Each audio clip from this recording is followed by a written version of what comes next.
Have you ever wondered what games you should keep or you should lose? Find out here at Purge Reviews. Here's the third expansion, Wardens Attack. You get 2 characters and 2 storylines to go through, if you will. The first person that we'll see added is Carlos Ramirez. 4 foes, 2 investigate, 3 overcomes, and 1 advantage. So you got something a lot of overcomes, good character to use, especially if you're going to be fighting a lot of people. You can see here's the investigates. Only 2 of them, one of them is fairly high cost. So that might be something you could spend to get more fate.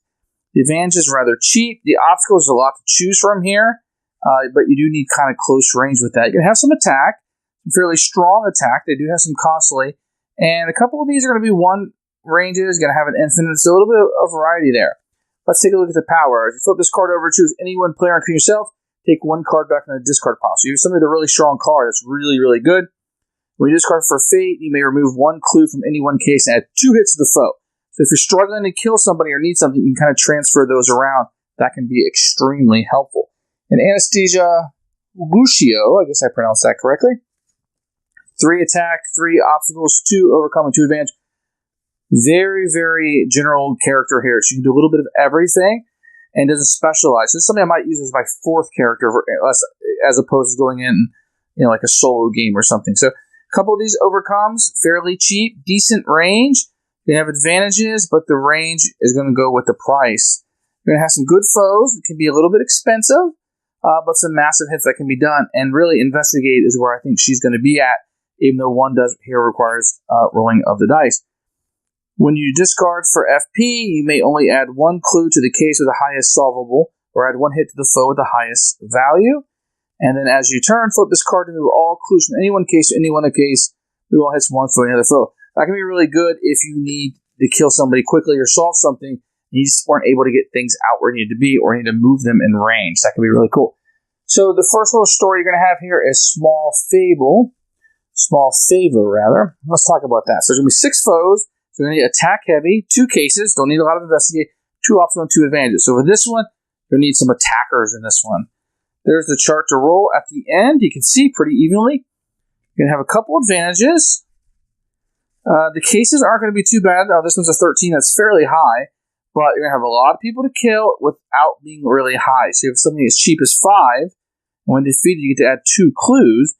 Up to the biggest one's 12 here, which will be a little bit more difficult.